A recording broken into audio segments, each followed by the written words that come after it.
senantiasa dilakukan oleh Nabi dan tidak pernah ditinggalkan. Bahkan ketika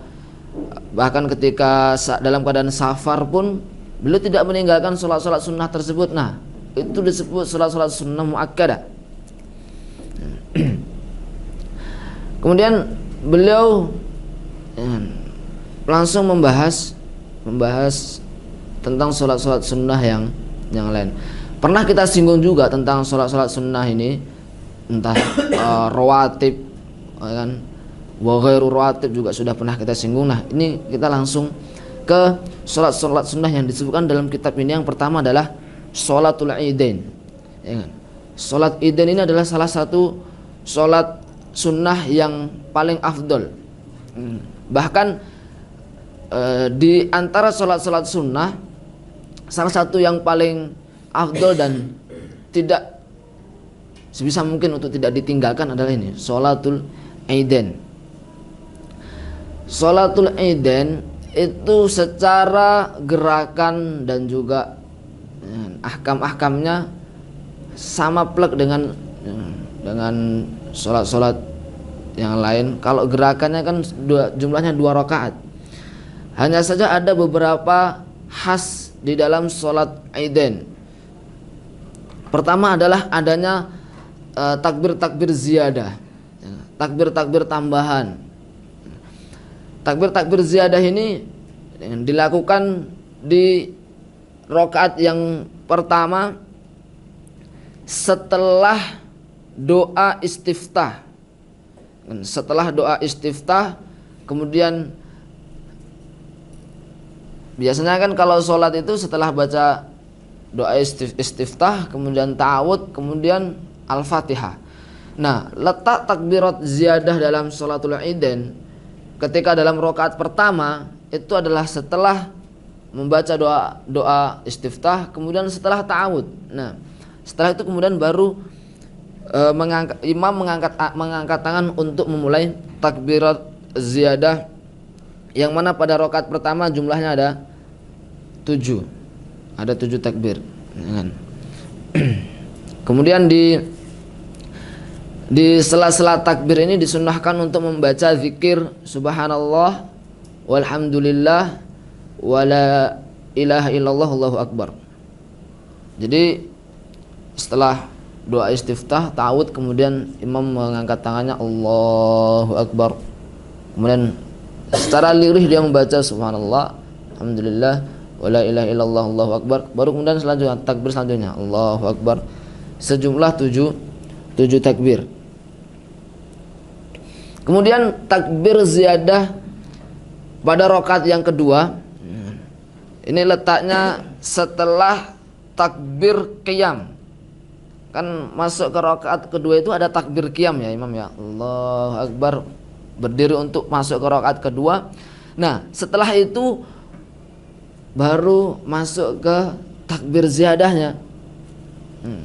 Kalau dalam rakaat yang kedua takbir ziyadahnya ada 5. Ada 5. Dan ini tidak dihitung dari takbir qiyamnya loh ya. Jadi takbir 5 kali pada rakaat yang kedua ini itu setelah dihitungnya setelah takbir qiyam atau takbir ketika berdiri untuk rakaat yang kedua itu. Jumlahnya 5. Jeda-jedanya sama, disunahkan membaca zikir yang seperti tadi. Kemudian setelah itu, setelah sholat 2 rakaat, kemudian baru ada 2 khutbah. Sebetulnya dalam khutbah Id ini itu disunnahkan khutbahnya 2, sebagaimana khutbah Jumat. Waalaikumsalam warahmatullahi. Atau juga disebutkan dalam riwayat juga itu bahkan ditafsil bahwa khutbah yang pertama itu adalah khutbah secara umum kepada kaum muslimin.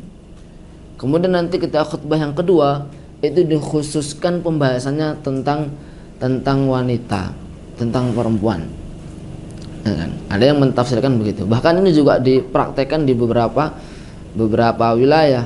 Bahkan di kampung ana itu dulu, ya kan, ketika khutbah Id, ya, itu modelnya seperti itu. Jadi imam atau khatib, ya kan, khutbah yang pertama secara umum di mimbar secara umum, kemudian ketika menjelang khutbah yang kedua, ya kan, Pak Imam ini mundur, kemudian berkhutbah khusus kepada perempuan.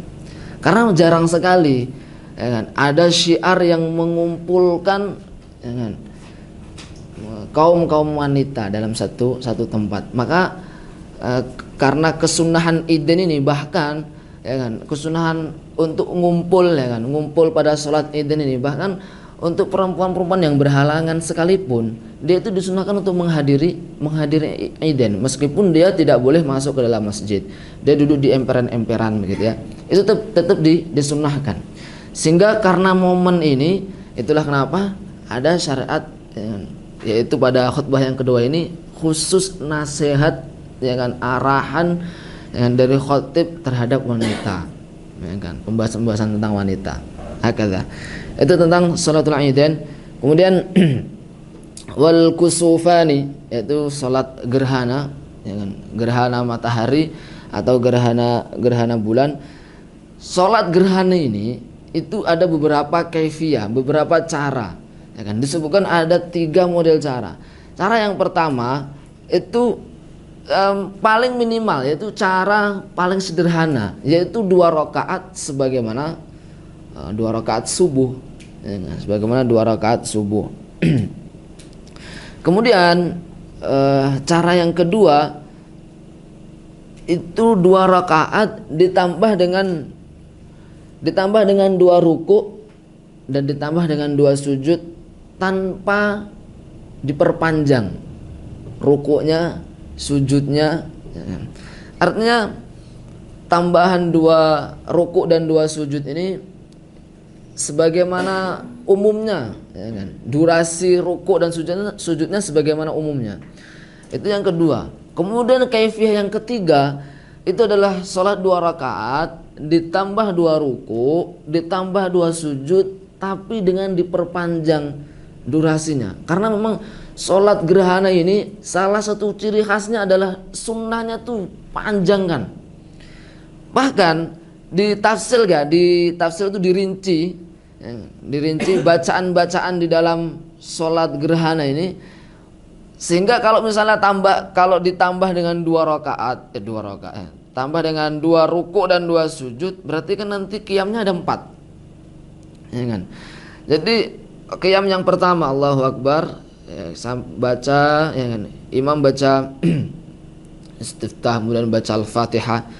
Nah, pada qiyam yang pertama ini adalah ini ya, cara yang terakhir, cara yang ketiga tadi.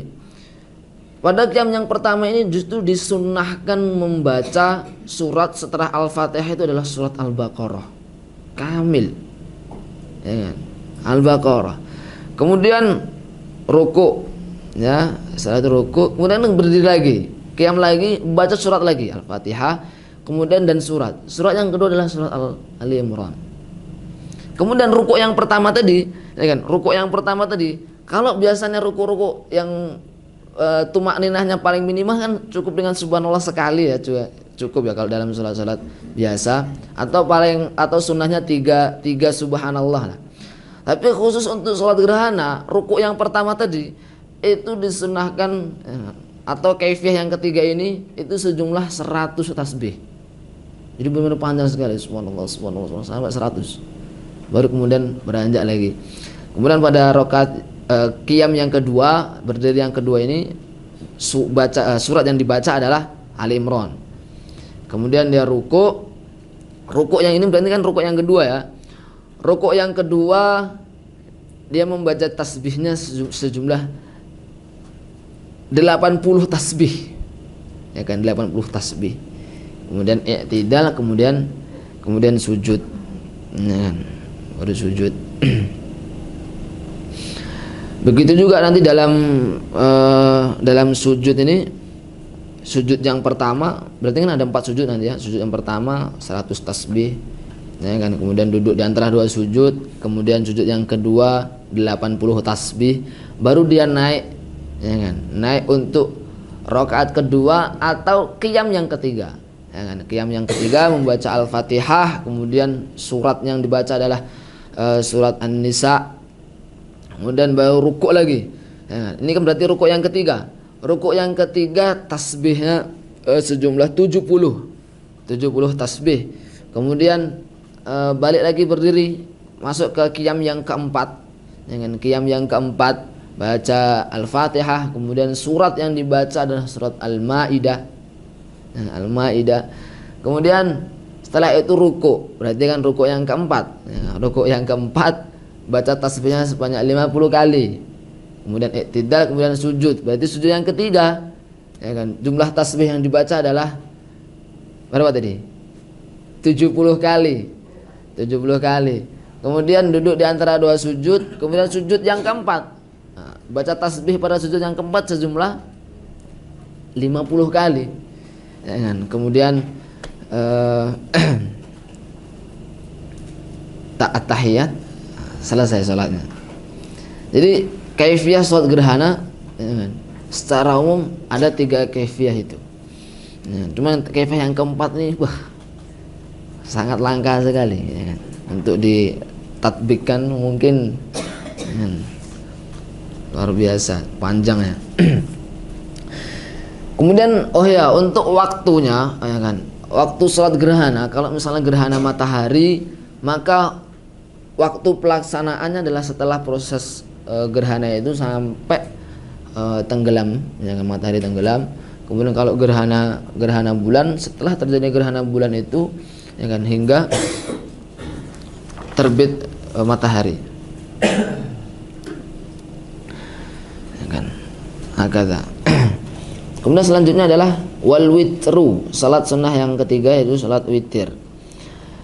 Salat witir ini adalah salah satu salat sunnah yang sangat ditekankan, bahkan Nabi tidak pernah meninggalkan salat witir di dalam perjalanan ataupun di saat di rumah.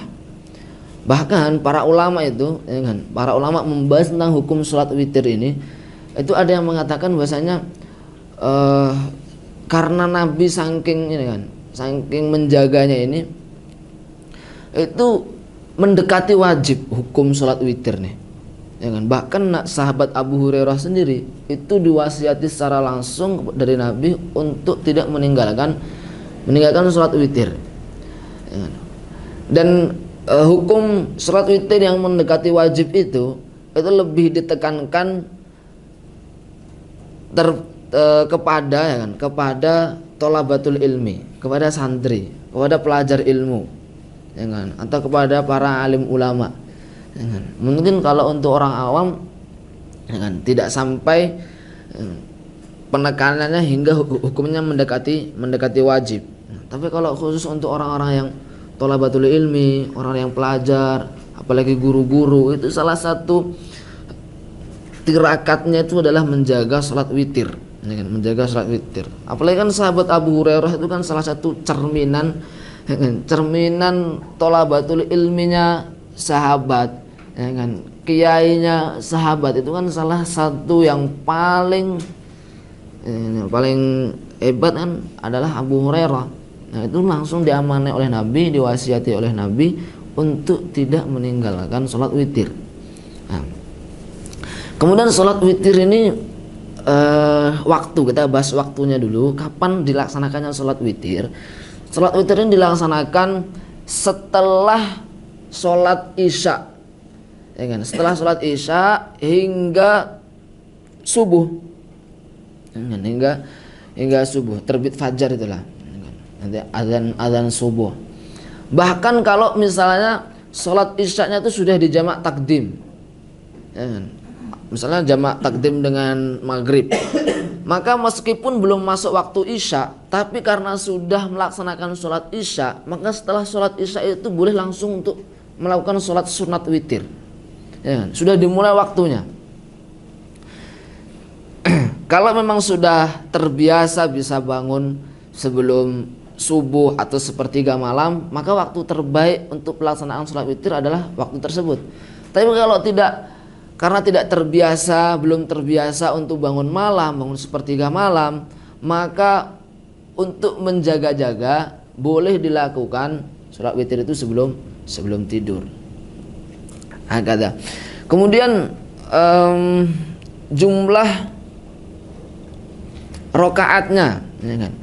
Jumlah rokaat witir. Jumlah rokaat witir paling minimal itu adalah 1 rokaat. 1 rokaat 1 kali salam berarti. Ya kan? Akan tapi hukum melakukan sholat witir yang cuma 1 rokaat ini, ya kan? Itu dibahas kalau hanya mencukupkan dengan 1 rokaat, ya misalnya dia ya nggak capek-capek banget lah, ya kan, nggak waktunya juga masih panjang gitu, habis isya langsung sholat witir, ya kan? Itu kalau hanya mencukupkan dengan 1 rokaat itu kurang bagus, atau bahasa fikih itu khilaful aula, ya kan, khilaful aula. Artinya kalau benar-benar punya waktu banyak, kemudian posisi fisik juga seger-seger aja, nggak ada, ya kan, janji-janji yang terburu-buru misalnya, itu afdolnya adalah lebih dari 1 rokaat, gitu ya. Artinya kalau hanya mencukupkan dengan 1 rokaat itu khilaful aula, kurang bagus. Bahkan kalau al-mudawamatu ala dzalik, kalau terus-menerus 1 rokaat terus, ya kan, rutin 1 rokaat terus, itu sampai derajat makruh, ya kan, nggak bagus, gitu ya. Artinya salat witir yang bagus, yang sunnah, yang afdol itu adalah lebih dari 1 rakaat, atau minimal 3 rakaat. 3 rakaat itu yang penting sudah lebih dari 1 rakaat, sudah bagus, sudah afdol. Kemudian paling banyaknya itu adalah 11 rakaat, dengan 11 rakaat. Kemudian cara pelaksanaan sholat witir itu juga ada dua versi. Yang pertama adalah al-faslu, yang kedua adalah al-waslu. Al-faslu ini kan berarti ada dijeda. Al-faslu itu kan diputus, ya kan, dijeda. Nah, maksudnya dijeda ini misalnya kita melaksanakan sholat witir ini 3 rakaat atau 5 rakaat atau 7 rakaat atau 9 atau 11. Nah, ini melakukannya dengan cara diputus, ya kan? Diputus, dijeda, yaitu dengan adanya dua tahiyat dan 2 salam. 2 tahiyat dan 2 salam. Maka kapan tahiyatnya dan kapan salam yang pertama itu? Kalau misalnya 3 rakaat, maka kaidahnya gampang aja lah. 1 rakaat sebelum terakhir. 1 rakaat sebelum terakhir. Artinya dia tahiyat dan dia salam itu di sebelum terakhir. Misalnya kalau 3 berarti dia tahiyat di rakaat kedua dan salam di rakaat kedua. Kalau misalnya dia 5 rakaat witir, dia berarti rakaat keempat, ya kan, tahiyat dan juga salam, kemudian digenapin dengan 1 rakaat selanjutnya. Itu al-faslu. Begitu juga nanti 7 dengan 9 dan 11. Kemudian yang kedua itu adalah al-waslu, disambung terus tanpa dijeda. Dan juga disambung ini pun juga ada 2 versi juga. Boleh juga dengan menggunakan tahiyat tanpa salam. Kalau misalnya 3 rakaat berarti bentuk sholatnya tuh mirip dengan sholat maghrib.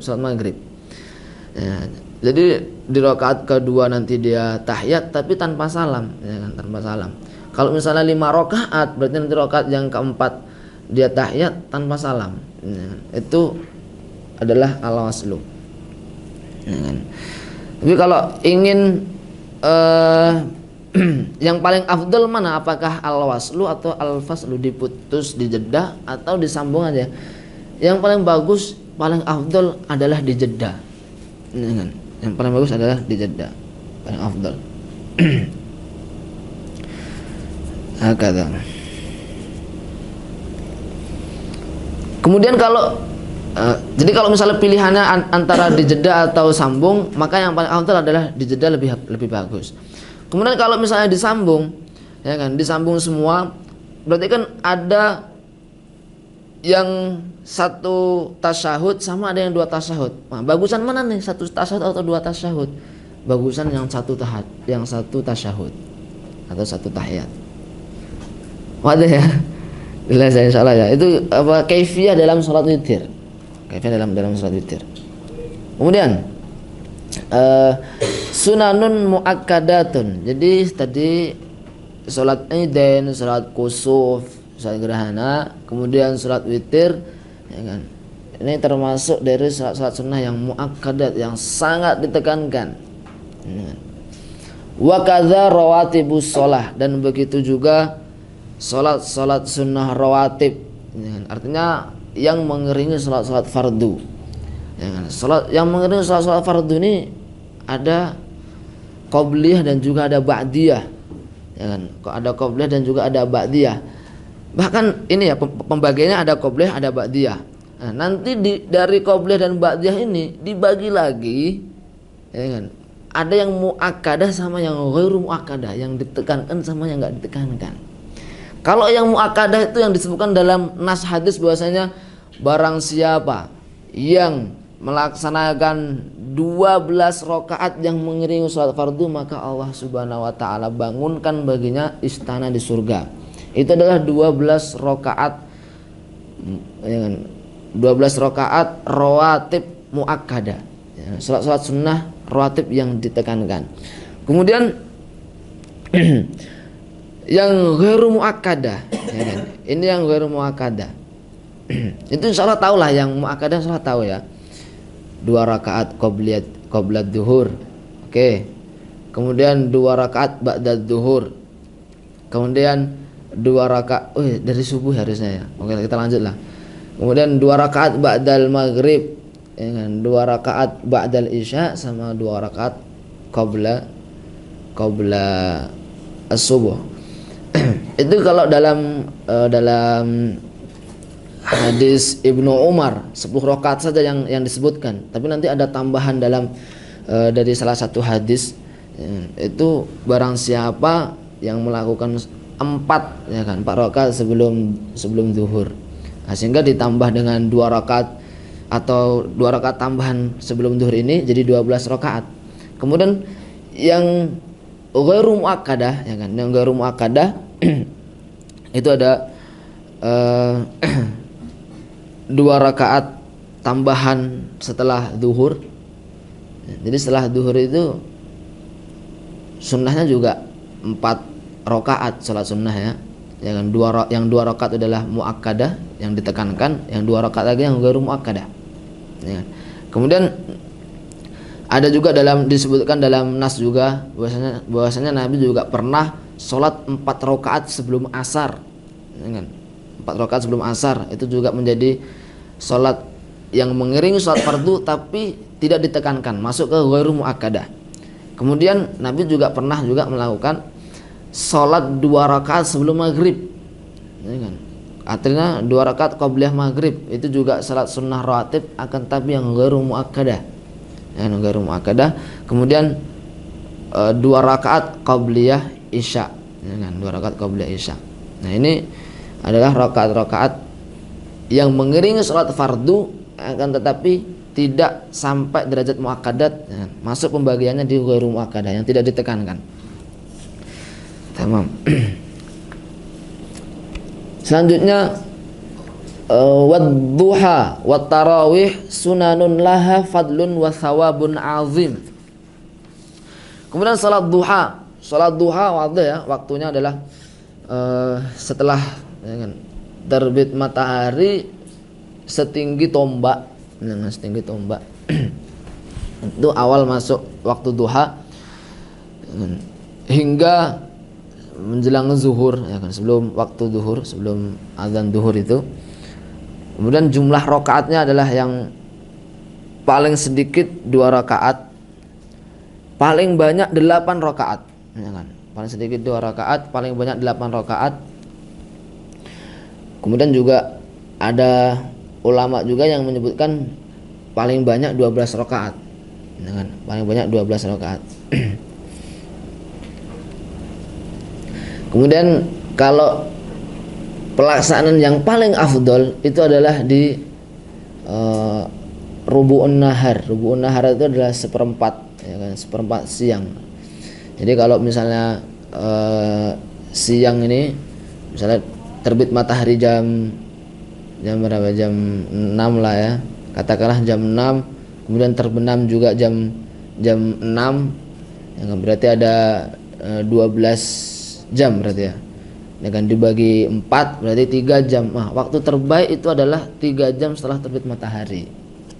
Berarti kalau jam 6, 7, 8, 9. Nah, jam 9 ya kan, itu adalah waktu terbaik untuk pelaksanaan sholat duha. Atau kalau dalam hadis itu sampai anak-anak unta itu sudah mulai kepanasan.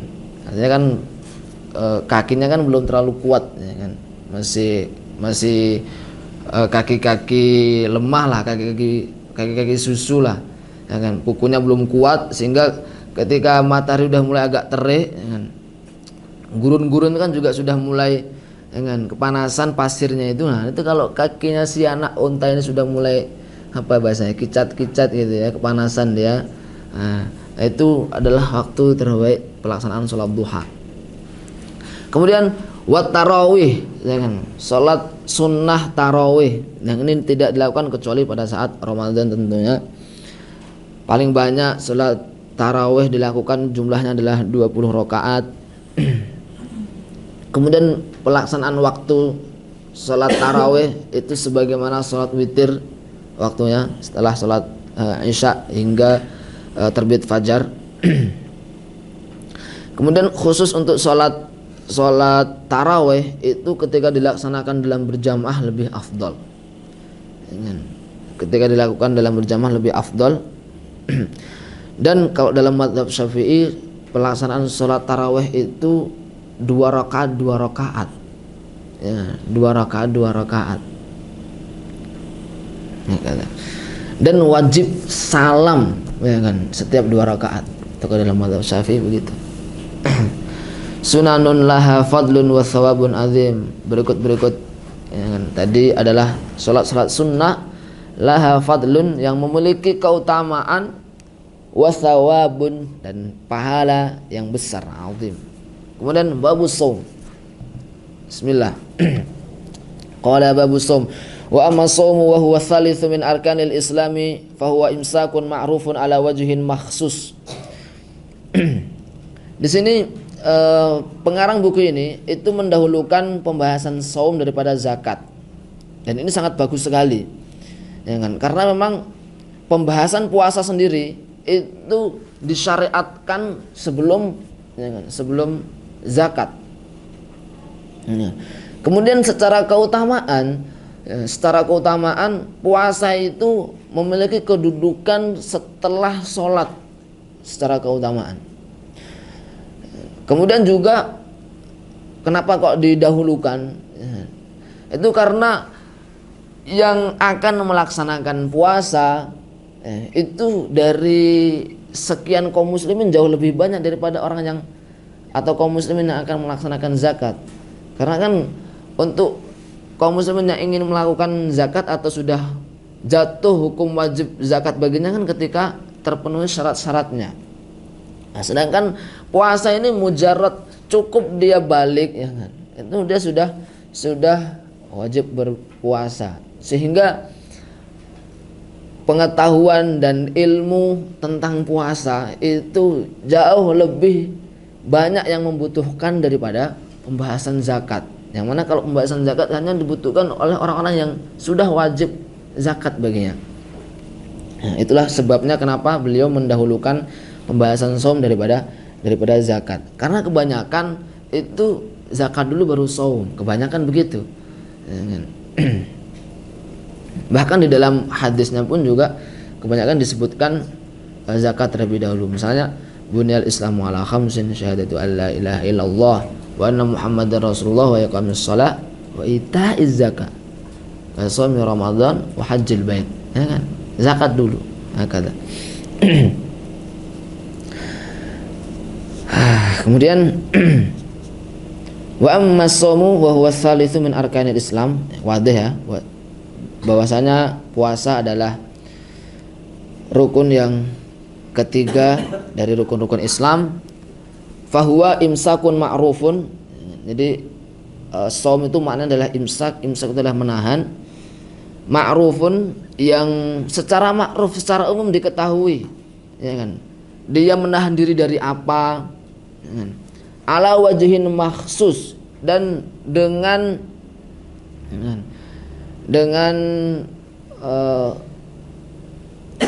hukum-hukum secara khusus juga. Kemudian wa minhu an-niyatu likulli yaumin wa tabyituha minal lail. Nah, ini pembahasan bab shaum ini adalah shaum yang rukun Islam, yaitu shaum Ramadan. Salah satu yang paling ditekankan dalam mazhab Syafi'iyah itulah tentang niat shaum. Niat shaum Ramadan itu harus an-niyatu likulli yaumin, harus setiap hari. Jadi nggak cukup niat puasa di awal bulan aja, habis itu nggak niat puasa lagi, jalan aja terus sampai akhir puasa. Kalau dalam mazhab Syafi'i tidak boleh begitu. Dalam mazhab Syafi'i harus, ya kan, tiap hari dia harus mengulangi niatnya, memperbarui niatnya. Bahkan khusus untuk niat dalam puasa itu pelaksanaannya bukan, karena kan kalau kemarin kita bahas pembahasan tentang niat-niat sebelumnya itu kan waktunya, ya kan, wa waktuha, waktu pelaksanaan niat itu adalah ketika melakukan rukun yang pertama. Kalau misalnya dalam wudhu, ketika dia membasuh wajah, di situ adalah letak dia niat. Kalau misalnya dalam sholat adalah ketika takbiratul ihram, itulah dia waktunya dia niat untuk sholat. Tapi kalau khusus puasa itu niatnya sudah jauh-jauh, ya kan, jauh-jauh waktu, ya kan. Puasa itu dimulai setelah subuh, setelah fajar. Tapi niatnya itu sudah harus ada sejak malamnya. Makanya ini pembahasan apa? Wa tabyituha minal lail. Artinya niat itu sudah dia tanamkan sejak malamnya, Kemudian wal imsaku anil muftirat, dan puasa dia harus menjaga dari hal-hal yang membatalkan puasa. Hal-hal yang membatalkan puasa apa saja? Minat ta'ami wasyarabi, dari makanan-makanan dan juga minuman-minuman.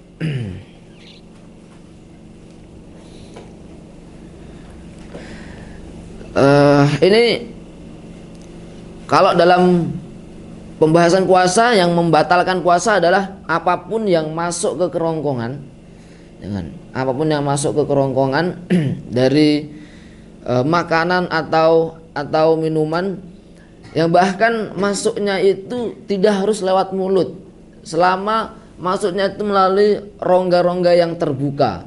Karena kan kerongkongan kita ini bersambung bukan hanya melalui mulut saja, tapi juga melalui hidung, kemudian juga melalui telinga, ya kan? Sehingga kalau misalnya ada benda, ya kan, benda atau makanan atau cairan yang dia masuk ke kerongkongan, ya kan, meskipun tidak melalui mulut, entah melalui hidung misalnya atau melalui telinga, ya, itu juga tetap membatalkan wudhu, membatalkan puasa. Tamam kita. Makanya itulah kenapa ketika dalam puasa itu kesunahan untuk istinsyak, yaitu memasukkan air ke dalam hidung saat berwudhu, ya, itu ditinggalkan khusus ketika dalam keadaan puasa, karena dia khawatirkan nanti nyedotnya terlalu banyak, dia terlalu dalam, masuk ke ini kan, masuk ke kerongkongan, ketelan, batal puasa dia.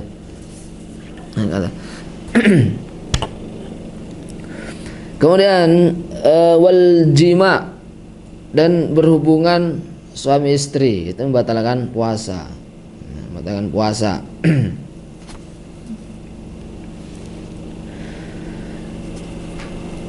wal istimna'i bimubasyarah. Wal istimna sebagaimana kita sebutkan kemarin, yaitu talabu khurujil mani, yaitu upaya-upaya untuk mengeluarkan manis secara sengaja, nah, itu dapat membatalkan puasa, ya kan? Entah itu dengan apapun, ya kan? Dengan tangannya atau dengan tangan orang lain atau dengan apapun, ya, ketika dia sengaja, ya kan? Maka itu dapat membatalkan puasa.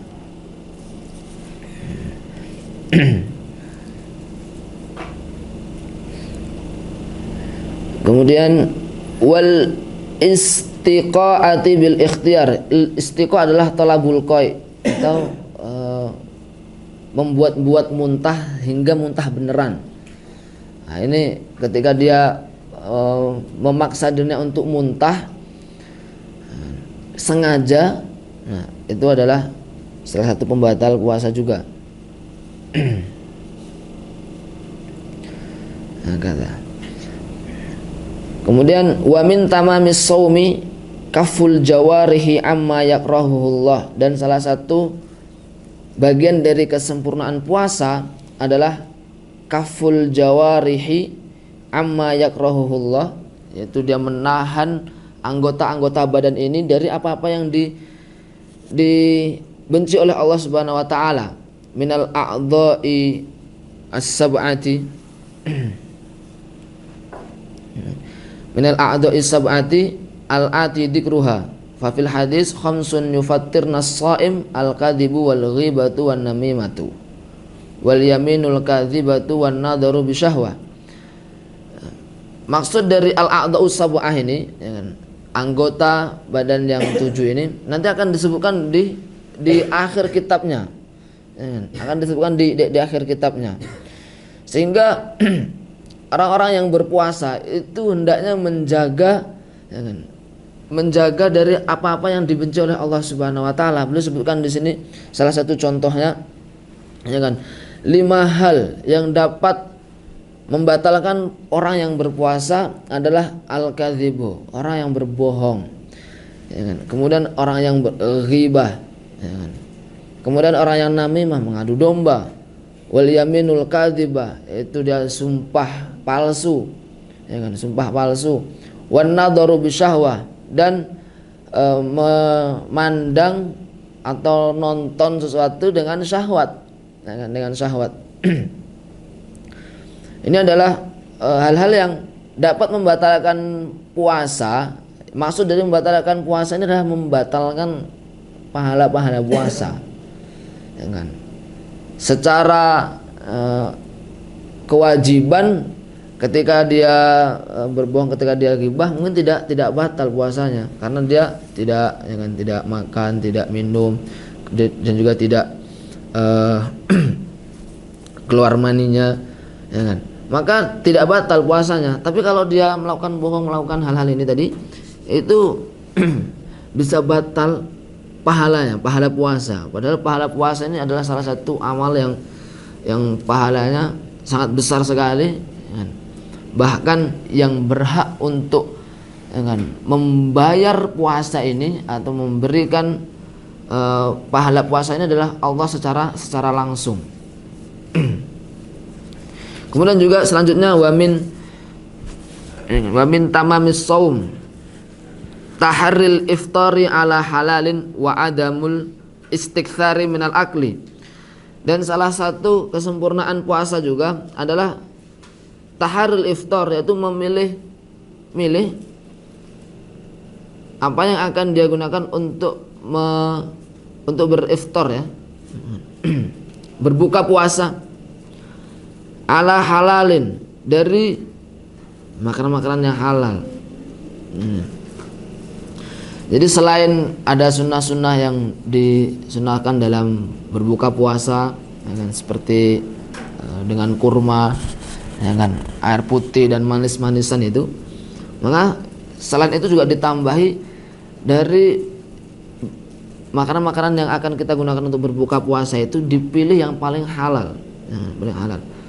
Dan wa'adamul istiktsar, dan tidak banyak makan, tidak memperbanyak makan. Artinya seperti, ya, karena setelah puasa, ya, menahan makan dari pagi sampai sore, kemudian setelah waktu azan ya kan, langsung gas, ya kan, balas dendam dia, ya kan, kemudian makan sampai kekenyangan, ya kan, itu tidak, ya kan, mengurangi kesempurnaan puasa juga ternyata, ya kan. Kemudian wayam bagi al istighsaru minas shaumi, wayam bagi dan hendaknya seorang muslim memperbanyak puasa-puasa, ya kan. Maksudnya adalah puasa-puasa sunnah ya. La siyama al ayyamul fadilah fi syar'i. Terlebih lagi pada hari-hari yang diutamakan, hari-hari yang al fadilah fi syar'i dalam syariat. Seperti hari Tasu'a, Asyura, kemudian hari Senin, Kamis, kemudian Ayyamul Bid. Wallahu a'lam wa billahi taufiq. Wabillahi taufiq. Kemudian selanjutnya pembahasan az-zakah. Pembahasan az-zakah. Wa amma zakatu wa hiya rabi'u arkanil islami. Adapun pembahasan zakat, wahia rabi'u arkanil Islam, adalah rukun yang keempat dari rukun Islam. Fatajibu alal muslim, maka hukumnya wajib bagi seorang muslim melakukan menunaikan zakat. Bahkan orang yang mengingkari zakat itu dapat keluar dari Islam, kafir, karena dia mengingkari aslu zakat. Jadi apa syariat zakat ini? Tidak ada syariat zakat, ya kan? Itu ketika dia mengatakan hal itu, maka itu membuat dia keluar daripada Islam. Bahkan kalau orang yang tidak mau, ya kan, membayar zakat, itu boleh diperangi, sebagaimana yang dilaksanakan oleh Khalifah Abu Bakar As-Siddiq. Ya, bahkan kalau seorang amir, seorang pemimpin itu boleh mengambil secara paksa ketika orang sudah wajib berzakat. Kemudian zakat maknanya adalah dari kata-kata az-zaka yang maknanya an-nama, kemudian wa at-tadhir, dan juga al-islah. Artinya zakat itu maknanya adalah nama, yaitu bertambah, atau juga at-tathir, yaitu pembersihan, penyucian, atau juga al-islah, yaitu ya kan, perbaikan. Jadi zakat yang secara dohirnya kita melihat harta kita berkurang, ya kan, itu di situ ada hikmahnya, yang mana dengan kita menunaikan zakat itu justru menambah barokahnya rezeki kita, ya kan, menambah nikmat, mengundang nikmat Allah yang lain kepada kita, dan juga itu dapat membersihkan dengan diri kita dan juga membersihkan harta kita. Itu dari salah satu hikmah daripada disyariatkannya zakat. Kemudian fatajibu ala muslim, masuk kepada syarat, ya kan, syarat wajibnya zakat. Beliau hanya menyebutkan satu saja, yaitu adalah muslim.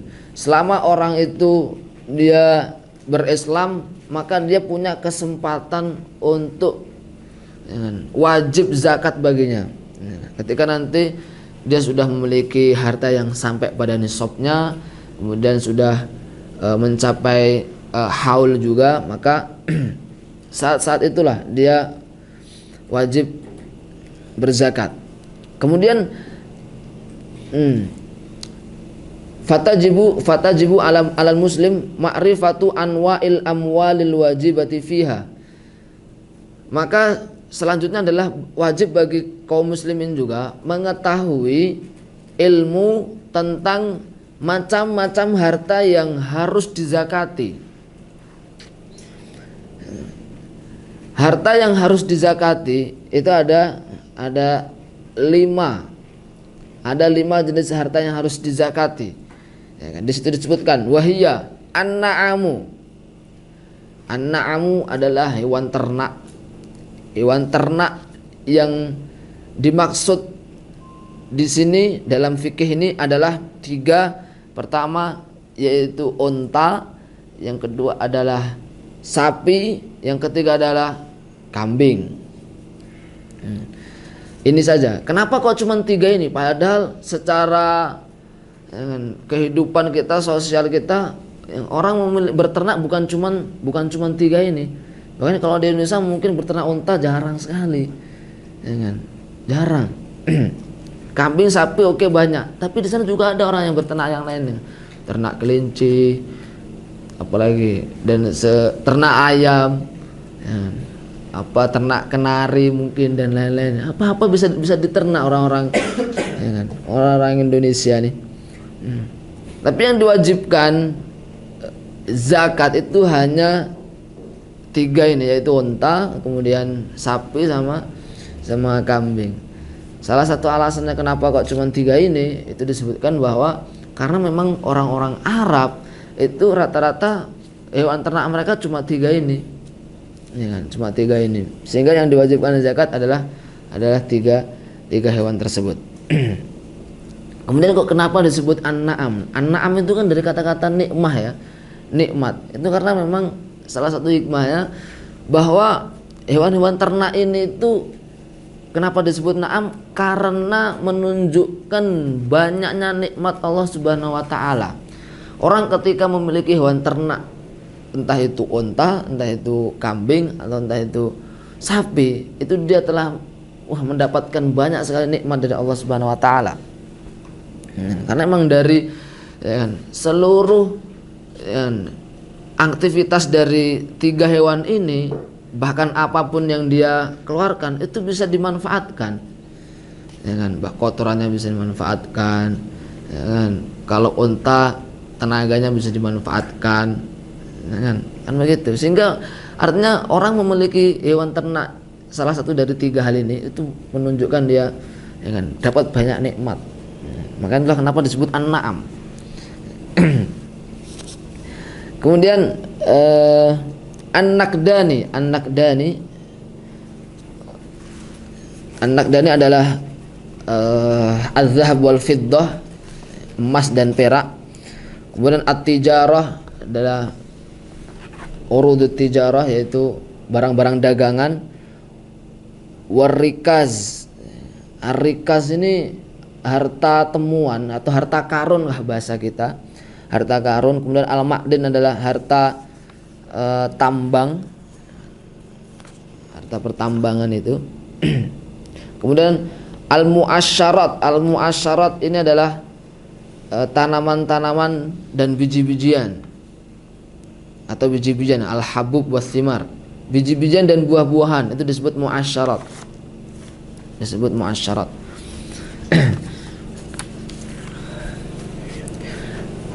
Untuk nisab dan juga karena ada juga haul, kemudian berapa yang dikeluarkan zakatnya,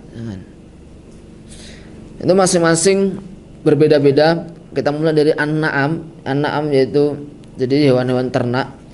Itu nanti kalau al-ibil yaitu unta, maka nisab orang punya unta sampai dia harus menzakati itu ketika dia memiliki 5 ekor unta. Kemudian kalau sapi minimal dia memiliki 30 ekor sapi. Kemudian kalau kambing dia memiliki 40 ekor kambing. Dan disyaratkan juga harus haul. Haul itu adalah sudah sampai 1 tahun dia memiliki hewan-hewan ini. Kemudian nanti miqdaruz zakahnya yang dikeluarkan dari zakat ini itu berbeda-beda. Kalau misalnya orang punya 5 unta, maka dia nanti mengeluarkan 1 ekor kambing. Kemudian ketika dia memiliki 30 ekor sapi, dia mengeluarkan salah satu dari sapinya yang berumur 2 tahun. Kemudian kalau kambing ketika dia memiliki 40, nanti dia wajib mengeluarkan salah satunya. Dan nanti ini berlipat-lipat ya, berlipat-lipat, dan bahkan sampai ratusan ketika orang punya ribuan kambing. Bagaimana ketika orang punya ratusan unta, ratusan sapi, itu bagaimana menghitung zakatnya? Itu sebenarnya semua sudah ada rinciannya semua, ya kan? Tapi panjang sekali, ya kan? Panjang sekali. Jadi kalau mungkin kalaupun dicari di Google atau apa itu ketemu, ya kan, tabel pengeluaran, ya kan, zakat hewan ternak. Ketika orang punya, ya, bagaimana ngitungnya? Ya, itu ada semua. Karena nanti kalau misalnya dia punya 120 kambing, berapa yang harus dia keluarkan? Nah, nanti ada cara perhitungannya. Nah, kalau misalnya kambing setiap 40, setiap kelipatan 40 itu 1 ekor, berarti kalau 120 ya 3 ekor kambing. Hakata. Alakulal itu bisa dibahas di kitab-kitab yang lebih rinci lagi. Kemudian untuk an-naqdan, yaitu emas dan perak, batas nisabnya, batas harta yang dia miliki dari emas dan perak ini, kalau emas sejumlah 85 gram. 85 gram. Kemudian kalau perak itu sejumlah 595 gram. 595 gram untuk perak. Dan ini juga disyaratkan haul, yaitu 1 tahun masa kepemilikan. Oke. Kemudian berapa yang dikeluarkan ketika dia sudah memiliki harta dari emas atau perak yang sudah sampai nisab dan juga sudah melewati masa haulnya? Yang harus dikeluarkan adalah rubu'ul ushri, yaitu 1/40, ya kan, rubu'ul ushri 1/40. Jadi kalau misalnya dia punya, ya kan, emas 85 gram, tinggal dibagi aja 40, ya kan, dibagi 40. Nah, nanti ketemu hasil yang harus dia keluarkan berapa. Kemudian urudut tijarah, yaitu barang dagangan. Barang dagangan ini juga salah satu harta yang harus dizakati, ya kan?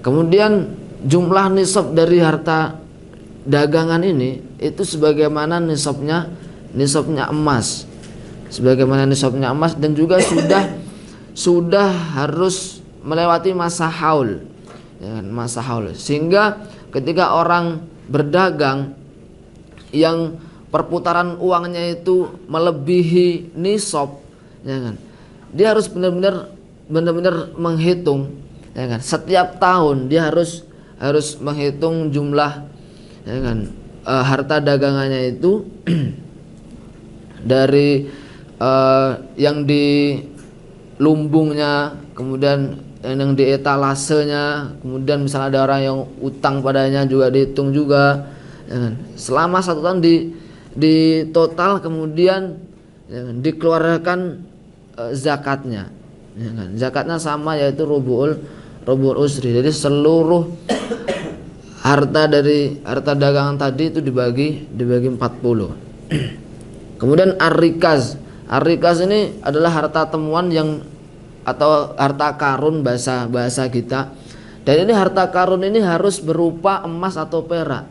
Kalau harta karunnya selain itu ya tidak perlu dizakati. Kemudian juga harus sudah sampai nisab, dan juga emas atau perak yang ditemukan itu harus peninggalan sejak sebelum masa kenabian, sebelum diutusnya nabi.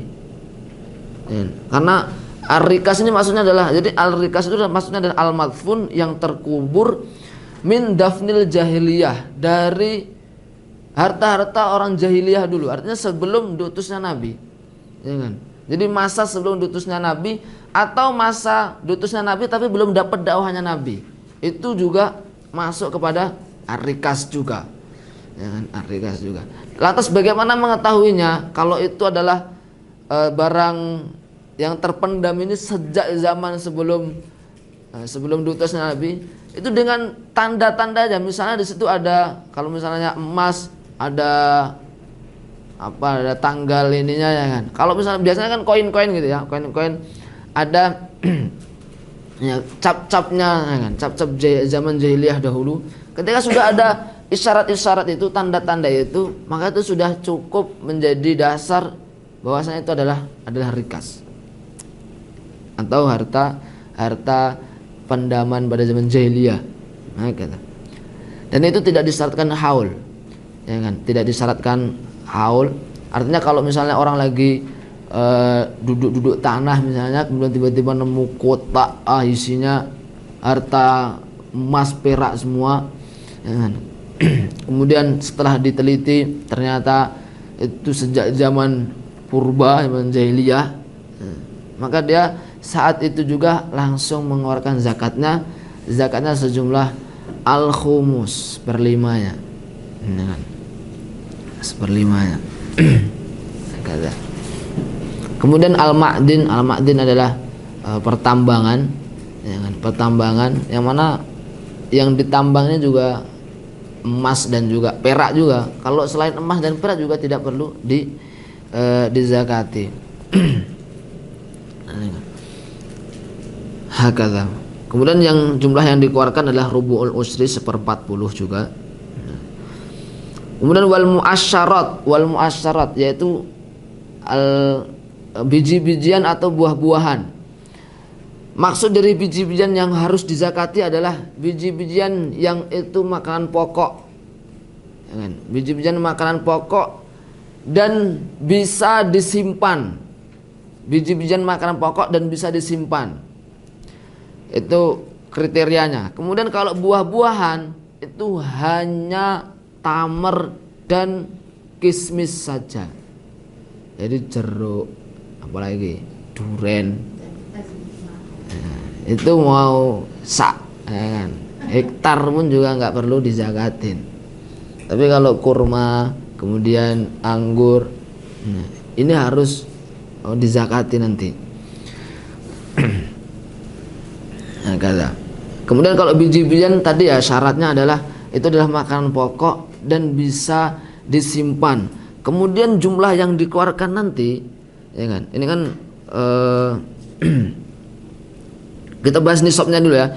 Nisabnya adalah khamsatu ausuk, ya kan? 5 wasak, ya kan? 5 wasak itu sekitar 300 sok, ya kan? Kalau 300 sok kalau dikilokan, ya kan? Gampangnya kalau dikilokan tuh sejumlah 650 kilo. Ya kan? 650 kilo.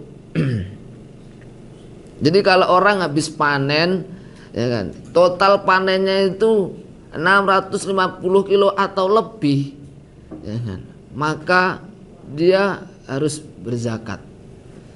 Dan ini bukan hitungan kasar, tapi adalah hitungan bersih.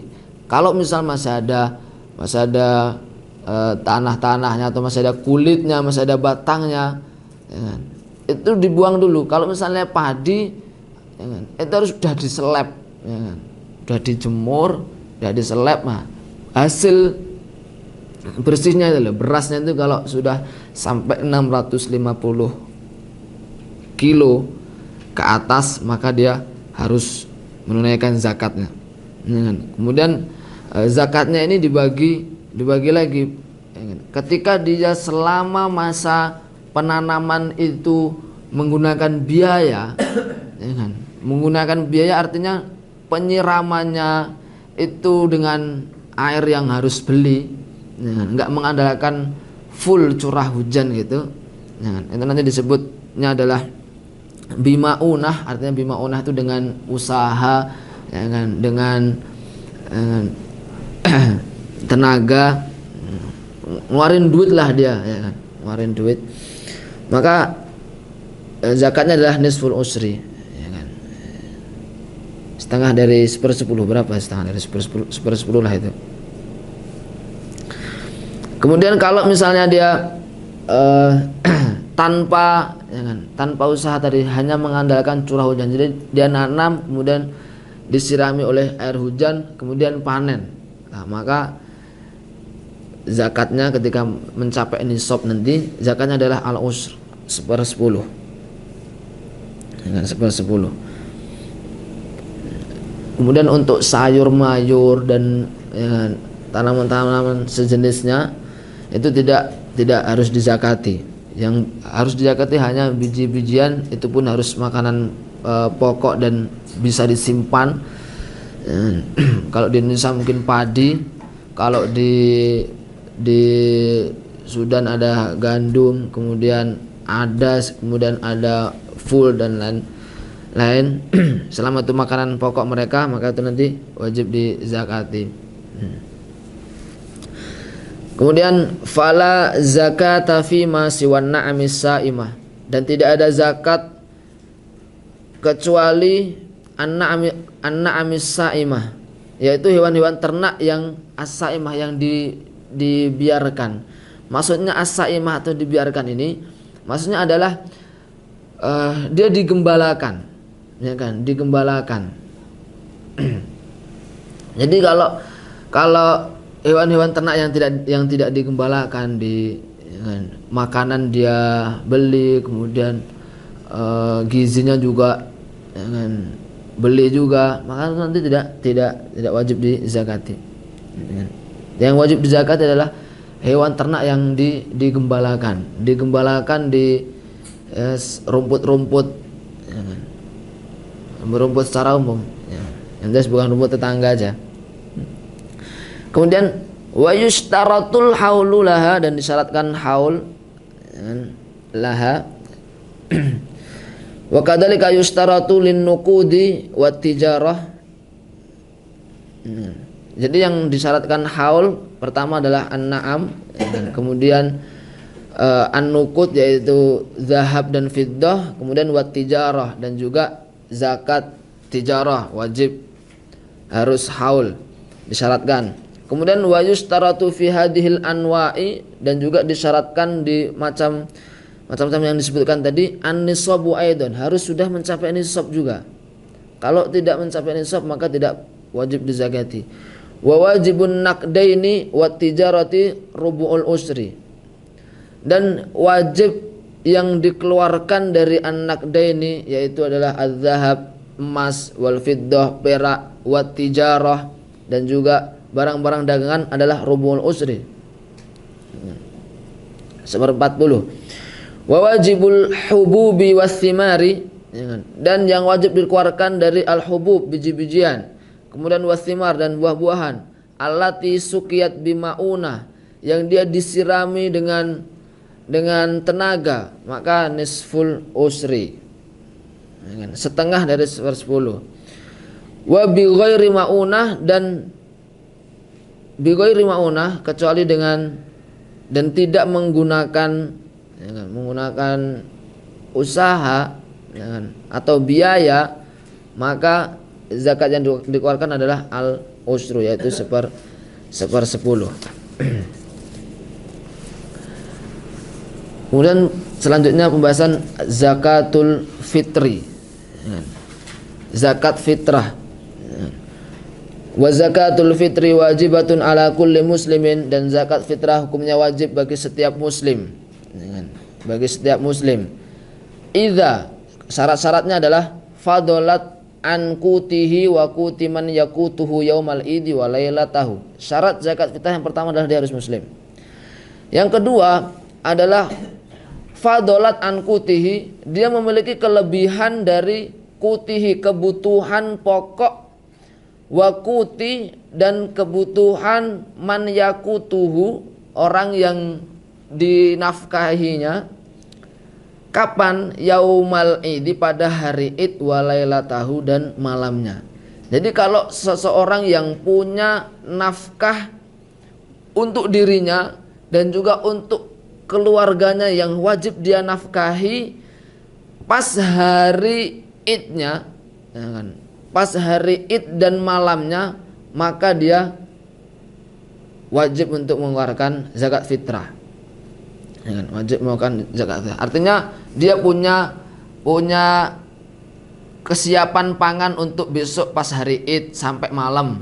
Ya kan? Tiga kali makan ada. Kemudian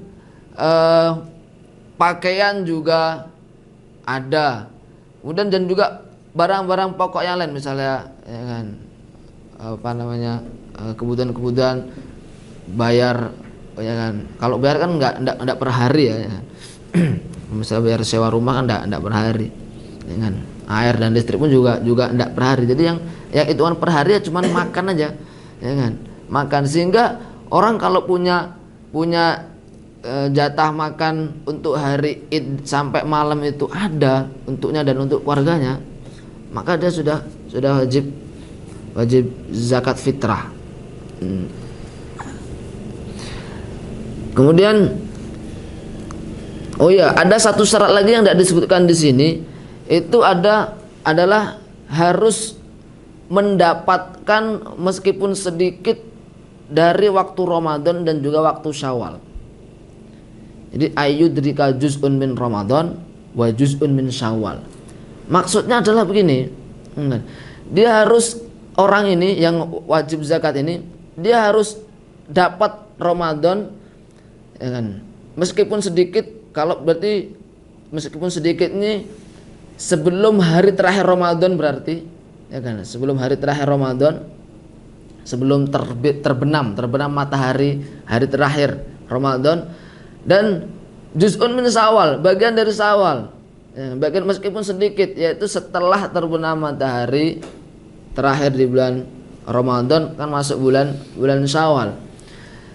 Kenapa disyaratkan seperti ini? Nanti mengeluarkan dari orang-orang yang, atau bayi-bayi yang dia lahir, ya kan, setelah terbenam matahari di hari terakhir Ramadan, ya kan. Jadi malam takbiran ya. Malam takbiran ada bocah lahir. Nah, ini bocah lahir ini dia tidak wajib zakat fitrah, meskipun orang tuanya dia punya harta, ya kan, punya harta untuk hari Id dan malam besoknya itu juga untuk keluarganya, bahkan si bayi ini punya aja gitu, untuk ngasih makan punya, secara nafkah terlengkapi. Tapi karena bayi ini dia tidak mendapatkan bagian, ya kan, waktu yang sedikit, meskipun sedikit dari Ramadan, maka dia tidak wajib zakat fitrah. Atau misalnya orang yang masuk Islam malam takbiran, ya kan, itu juga tidak wajib zakat. Atau kalau misalnya Syawal, berarti orang yang meninggal sebelum adzan maghrib hari terakhir,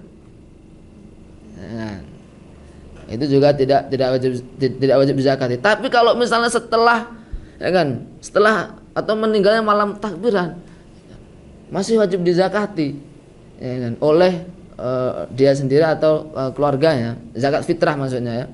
Kata itu maksud dari syarat ini, ya kan, dari syarat ini. Kata. Kemudian untuk pelaksanaan, kemudian membahas waktu pelaksanaan zakat fitrah itu ada 5. Ada waktu diperbolehkan atau waktu jawaz, itu dari sejak malam pertama bulan Ramadan, ya kan, itu sudah boleh, ya kan.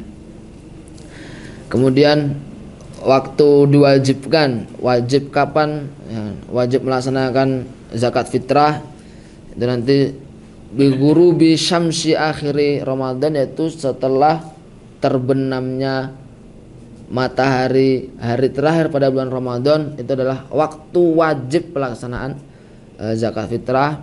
Kemudian ada waktu yang paling utama. Waktu yang paling utama pelaksanaan zakat fitrah adalah setelah fajar, ya, setelah fajar hari Id, ya, setelah fajar hari Id. Jadi setelah subuh hari Id itu sampai sebelum sholat Id, antara waktu itu adalah waktu terbaik pelaksanaan zakat fitrah.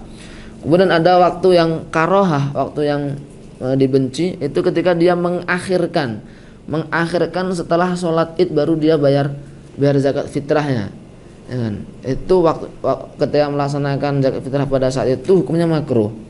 Kemudian ada waktu yang diharamkan, yaitu ketika dia mengakhirkan, ya kan, mengakhirkan zakat fitrah sampai, ya kan, lebih dari hari id itu habis, ya kan.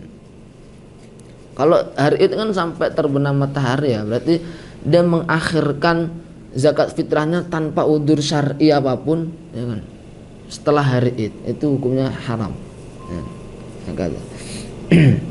Dan yang miqdar yang dikeluarkan adalah, ya kan, dua sok, atau kalau ditakar itu sejumlah 3 kilo, sejumlah 3 kilo. Dan untuk dalam madzhab Syafi'i, pelaksanaan zakat fitrah ini tidak sah dengan apa? Qimah.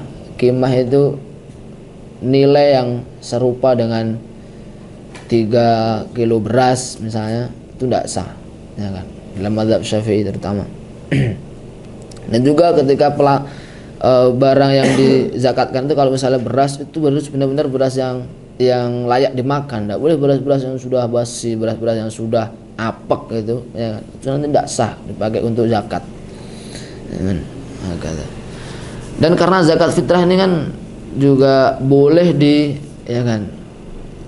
dilaksanakan di luar negaranya. Misalnya contoh ketika mahasiswa di Timur Tengah misalnya, kan mereka ketika melaksanakan zakat fitrah kan di sana. Nah, maka karena zakat fitrah ini harus makanan pokok, ya, itu berarti karena dia orang Indonesia, bukan berarti yang dikeluarkan adalah beras, tapi adalah makanan pokok yang ada di negara tempat dia tinggal itu. Kalau misalnya di tempat dia tinggal di Sudan misalnya, di sana makanan pokoknya adalah adas atau gandum, tepung, itu maka yang dikeluarkan adalah tepung, bukan beras. Karena orang-orang sana makanan pokoknya bukan beras. Kemudian watajibun niyatu fil jami', jangan, harus ada niat dalam pelaksanaan zakatnya tadi. Kemudian masarifuz zakah wala yajuzu ayyasrifaz zakata wal fitrata illa ila hurrin, dan tidak boleh, jangan, menyampaikan menyerahkan zakat, ya kan, zakat tadi zakat harta, wal fitrah, dan juga zakat fitrah, illa, kecuali ila hurrin, kecuali untuk orang-orang yang merdeka, muslimin, orang-orang muslim, orang-orang Islam, muttasifin bisifati ahadil asnafi tsamaniyah, yang masuk ke dalam kriteria 8 mustahik zakat, seperti al-fakir, dia adalah masuk golongan fakir, yang mana fakir itu dia memiliki penghasilan akan tapi jauh dari cukup penghasilannya. Kalau misalnya yang dia butuhkan untuk dia dan keluarganya itu 10, ya, 10, dia punya penghasilan cuma di bawah 3, ya, itu maka dia termasuk fakir. Kemudian kalau miskin, dia punya pekerjaan, punya penghasilan, tapi juga kurang dari kebutuhan. Misalnya kalau kita ibaratkan tadi, dia memiliki kebutuhan dia dan keluarganya itu 10, sekarang bisa dikatakan miskin ketika dia penghasilannya itu kurang dari 8, ya, kurang dari 8, maka dia termasuk golongan miskin. Wa kaunihi ghaira hasyimiyyin wala muttalibiyyin wala maula lahuma, dan juga disyaratkan untuk zakat ini tidak boleh orang yang menerima adalah dari golongan al-Hashimi, ya kan? Dan juga dari golongan al-Muttalibi, wala maula lahuma, dan juga bukan orang-orang yang dari nasab keduanya ini, yaitu karena al-Hashimi dan al-Muttalibi adalah nasab yang sah dari ahlu baitnya Nabi, maka karena ahlu bait Nabi itu haram memakan harta zakat, ya kan? Karena dibaratkan kata Nabi itu bahwasanya harta zakat itu adalah min ausakhin nas, dari kotoran-kotoran manusia. Ya, artinya orang menunaikan zakat itu karena dia ingin mengeluarkan kotoran-kotoran dari harta-hartanya, dari jiwanya. Ya, maka Nabi dan keluarganya tidak berhak, tidak sah untuk memakan barang-barang yang kotor tersebut. Itu alasannya. Wa yajibu isti'abul mawjudin minhum, dan harus dalam pemberian zakat itu harus isti'abul mawjudin, harus menyeluruh kepada kepada yang berhak menerima zakat itu. Misalnya dalam sebuah RT, di sana ada orang fakir sekian, ada orang miskin sekian, ya kan. Biasanya kan yang mendapat kan ini aja, selain masarif ke-8 itu jarang lah. Ya, yang paling umum adalah fakir dan miskin. Maka seluruh zakat yang ada di RT itu harus tersampaikan kepada fakir dan miskin yang ada di situ, seluruhnya, seluruhnya. Hakala. Kemudian al-hajju, panjang sekali al-hajju nih.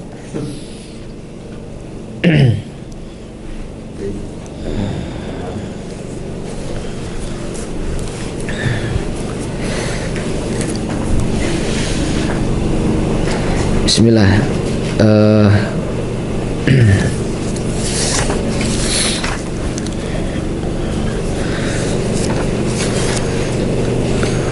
Bagaimana pembahasan haji?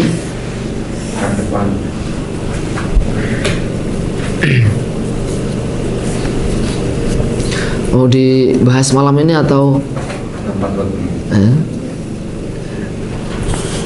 Karena emang sebetulnya hari ini adalah hari terakhir untuk pembahasan kitab ini. Ini qadarullah kita belum bisa hatam, belum bisa selesai dengan 4 pertemuan. Ini ya kan. Buktinya kita baru mau masuk haji.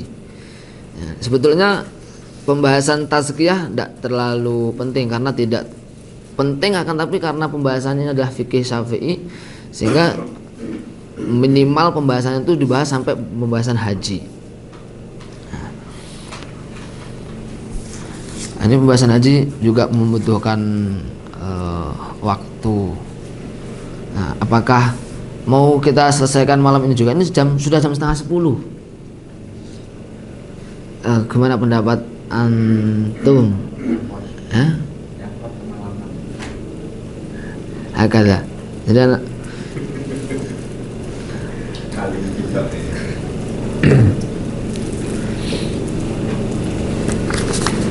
gimana ikhwah? Ustaz ya. Kalau emang misalnya tidak memungkinkan untuk menambah majelis lagi, enggak apa, kita cukupkan sampai di sini aja, ya, sampai di pembahasan zakat aja, enggak apa, ya kan. Tetap akan ana ijazah secara kamil dalam kitab ini, ya, gitu. Itu yang pertama. Atau kalau misalnya memang masih ada kesempatan untuk sekali majelis lagi, nah, maka di majelis terakhir itu nanti akan kita bahas haji sampai selesai, sampai tazkiyah. Jadi itu pilihannya itu.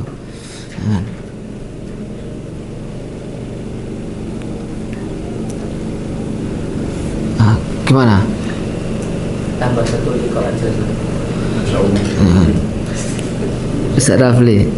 Tambah 1 liko dalam masalah haji ini mungkin agak diperjelas. Sisanya nanti sardan apa?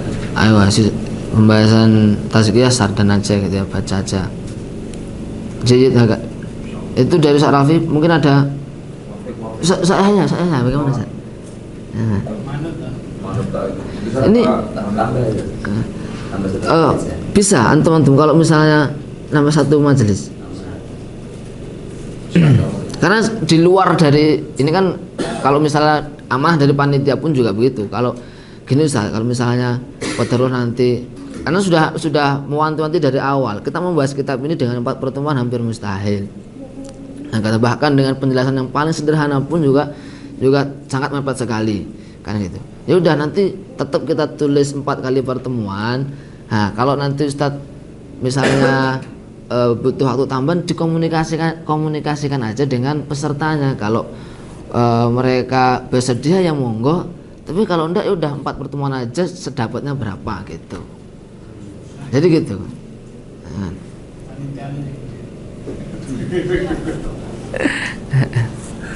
Monggo, ada yang kalau dari akhwat sendiri bagaimana?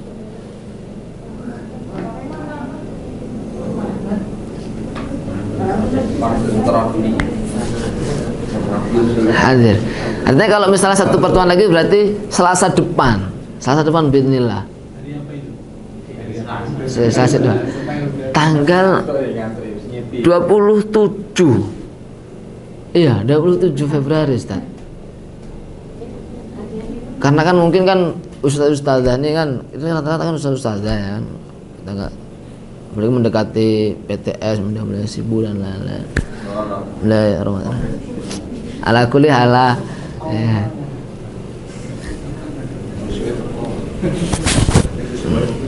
Tapi ala kalaupun ya kan, kalaupun berhenti di sini enggak masalah ya kan. Kita tulis balago sampai sini ya kan. Ya. Sini. Ya. Tambah 1 lagi ya. Cuma nanti kalau tambah 1 nih ya kan, salah satu konsumsinya anak enggak tahu apakah nanti bakal dikasih konsumsi lagi atau enggak. Oh, enggak masalah. Ya kan.